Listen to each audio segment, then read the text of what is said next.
We are ready to 去邊啊？去邊啊？去天府之國，係咪叫天府之國？定天府之都？我唔知喎。唔可以。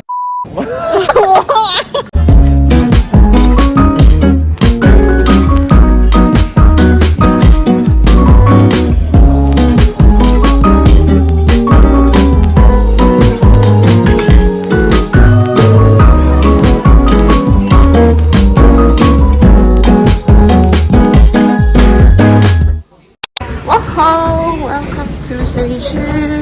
咩啊？成都啊？啊，成都咪即係四川。My God，四川嘅的士係綠色㗎。成都。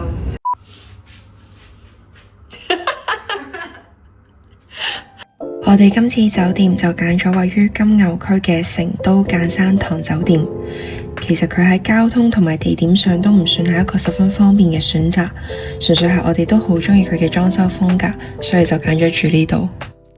我最特別嘅咧就係佢有個茶室，咁大家都知道四川嘅飲茶文化係好盛行㗎啦，喺度做咩？間房係啦，係有個茶室㗎，即係俾我哋可以飲茶。佢仲要有茶具啦，你都黐線，好正喎！但係我哋應該唔會沖嚟飲咯。佢有得煲熱水嗰啲。就係咁樣啦，即係呢度係床，嗰度係門口廁所，然之後呢度轉入嚟就係茶室啦。咁我哋已經準備好喺度食宵夜嗰度，同埋佢每一日咧都會有嗰啲小食，成都嘅特色小食，就係要落去 canteen 攞嘅。所以乜都有應有，仲有雜醬麵、酸辣粉，之後豆花啊、豆花麵啊、紅糖糍粑，仲有 my favourite 紅糖糍粑。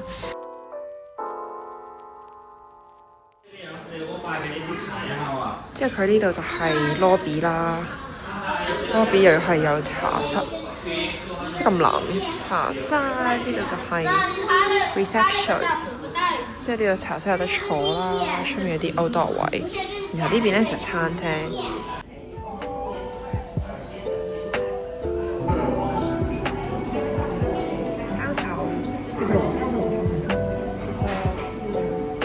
好似個名嘅問題。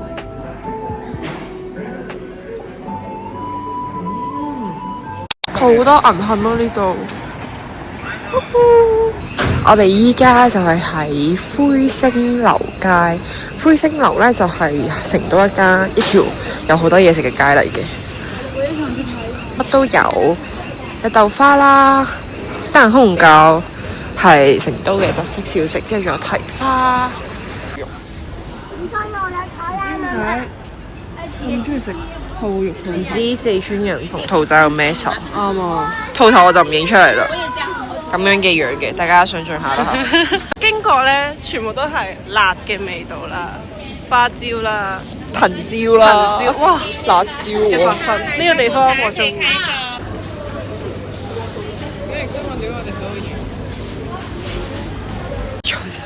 我哋食其他啦，呢度成條街都係辣嘢。李珊珊茶肆係成都一間比較出名嘅本地飲品品牌，為咗呼應翻成都嘅茶館文化，可以見到佢鋪面設計都係比較偏古樸風。呢間飲品店嘅特色就係佢主張用古法瓦煲嚟煮茶，放棄咗現代常見嘅碎茶機，雖然會拉長煮茶嘅時間，但係就可以煲出更加香濃嘅茶湯。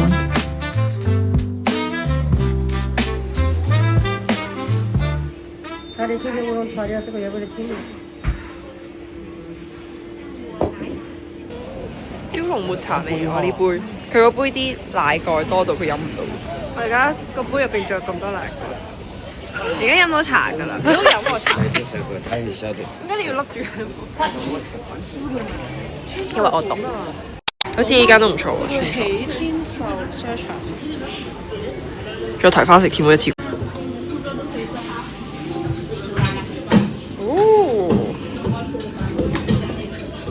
好愉快咁樣就決定咗食呢一間，但係其實我哋仲未肚餓咯。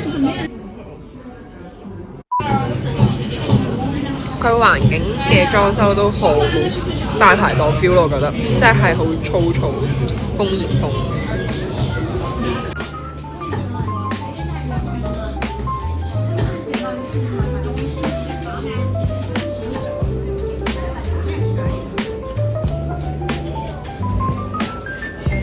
哇！我哋兩個都唔係食好多嘅人。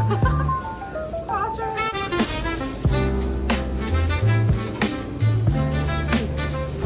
鰻魚燴發糕。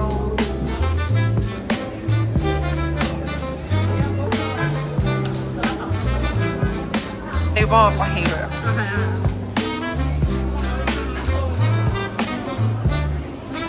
佢下面仲有個爐喺度熱緊。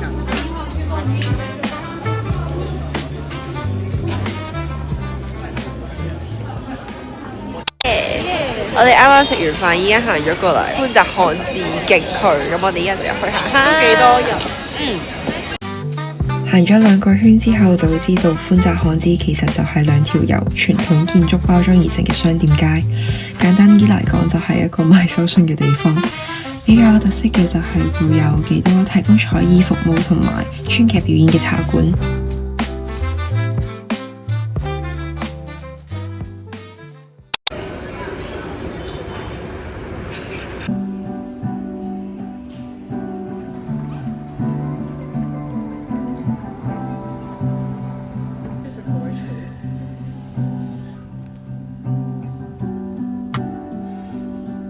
去之前，我哋以為東郊記憶會好似高雄博爾嗰種藝術園區，可以睇下展、支持下文創。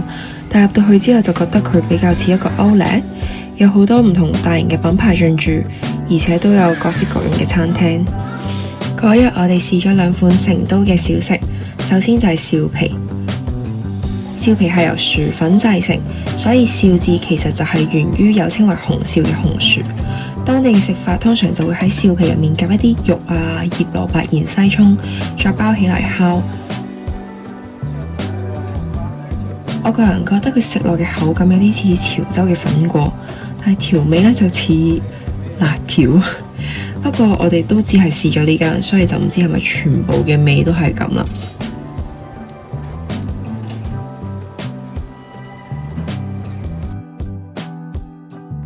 第2樣就係蛋烘糕，做法好簡單，其實就係麵糊倒落去熱好咗嘅煎 pan 上面，再冚個焗熟，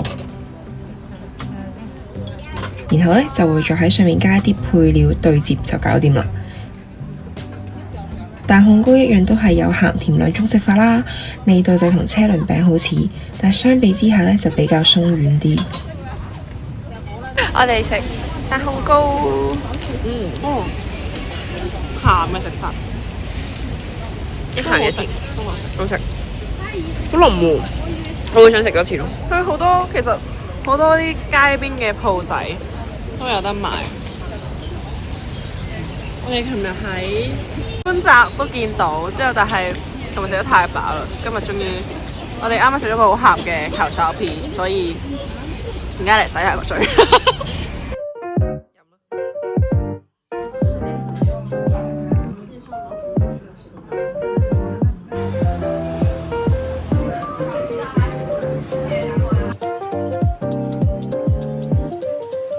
我呢度打邊爐嘅碟咧，佢係一個碗嚟嘅，但係佢上面會有一個篩咯，即係驚你啲嘢即係俾湯浸住，咁啊可以隔開撈上嚟嘅湯。成都嘅辣就係得個香字。我哋有啲高估咗佢啦。邊啊表示不滿？冇不滿。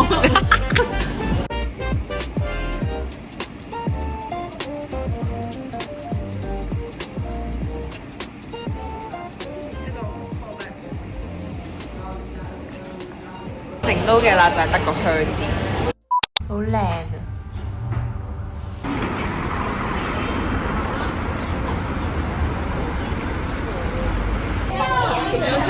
早晨，而家時間係12點。我哋今日食川式早餐，全部都係佢哋嘅特色小食。西悅城譚豆花係成都嘅老字號，創業至今已經超過1個世紀，主打成都傳統小食，譬如豆花、甜皮鴨、抄手同埋涼粉之類。有呢一個甜水麵啦，然後呢個呢就係紅油抄手，呢個呢就係甜皮鴨。其實我哋都唔知係咩嚟嘅，但係我哋小試成日經過見到，係啊，成日都會見到甜皮鴨呢樣嘢咯。然後呢個呢就係 Tina 嗌嘅係啦，涼粉嚟嘅。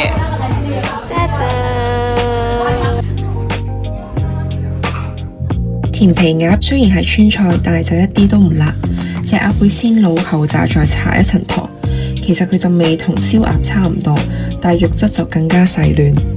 而我 order 嘅甜水麵就係一款拌麵，可以見到佢最特別嘅就係麵條同筷子一樣粗，咬落好有口感。不過因為有甜醬同埋麻醬，所以食落就會稍為有啲滯。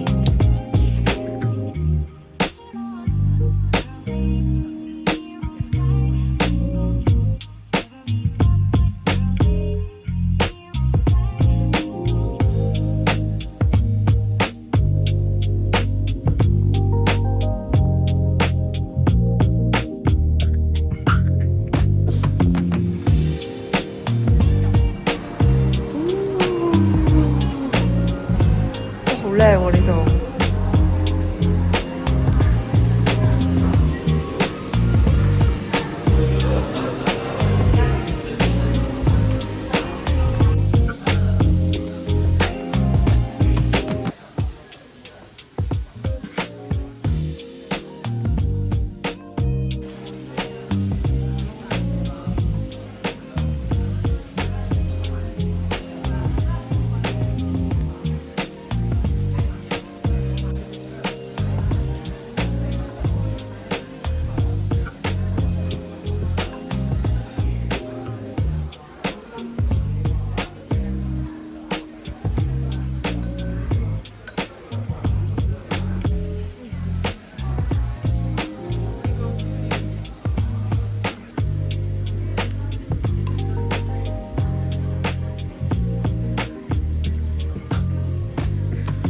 新年快樂！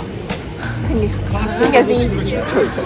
我哋而家食完飯，然之後係春熙路嗰度行下，然後就翻去啦。呢度咁啱有個市集。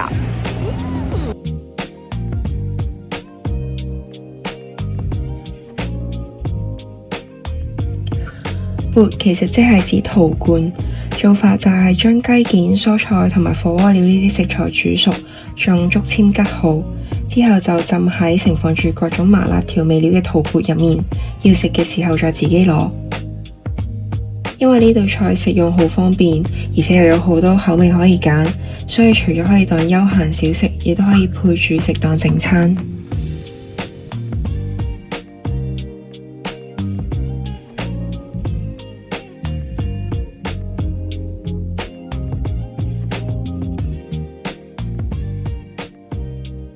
雖然喺酒店樓下又食咗嘢啦，但係我哋其實係買咗宵夜嘅。得啦，播咯。得啦，我哋買咗成都好出名嘅呢個波波雞葉婆婆 Mina， 佢係一串串咁樣個咯，好似冷串咁樣，但其實係熱嘅。然之後又買咗呢杯嘢飲啦，茶絲。我唔記得咗嗌咗啲咩啦，但係我哋嗌咗熱嘅咯，同埋有呢個冰糖葫蘆喺市集買嘅，跟住買咗好多呢啲。哇！呢度有一紮磁石，黐線條女買咗幾多隻啊？有一隻，佢話9隻咯，咩料啊？手信㗎嘛。好搞笑啊！真係你。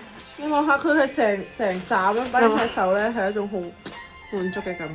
係咪好開心啊？佢可以黐喺雪櫃度嘅咯。呢個雪櫃添。我哋咩事啊？但係我哋嚟四川係冇睇熊貓嘅。食嘢。咁入面有好多料揀啦，頭先我都有影過噶啦。佢有好多唔同雞嘅部位斬件，即係有啲素菜啊、豆製品咁樣咯。我哋咁樣加埋先30幾蚊人仔咯，超抵，因為佢先8毫子一串。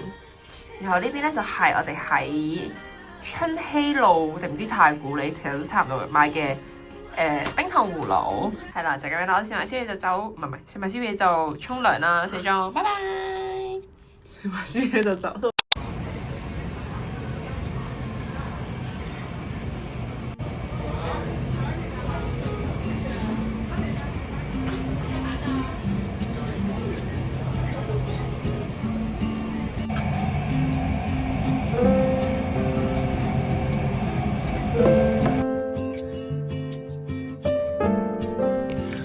嚟到3個時期嘅蜀漢，我哋都有去參觀武侯祠。成都武侯祠係中國唯一一座君臣合祀嘅祠廟，係以劉備嘅陵寢衛陵為基礎，再合併武侯祠同埋漢朝列廟而成。除此之外，場內仲有修築三義廟同埋大大小小嘅花園，參觀完之後再嚟行下都好 chill。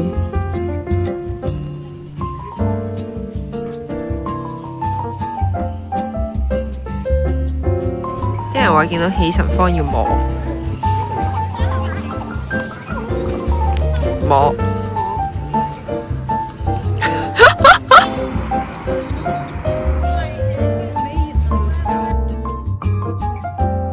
呢間火鍋真係好食，我返到香港之後見親人都話去到成都一定要去食。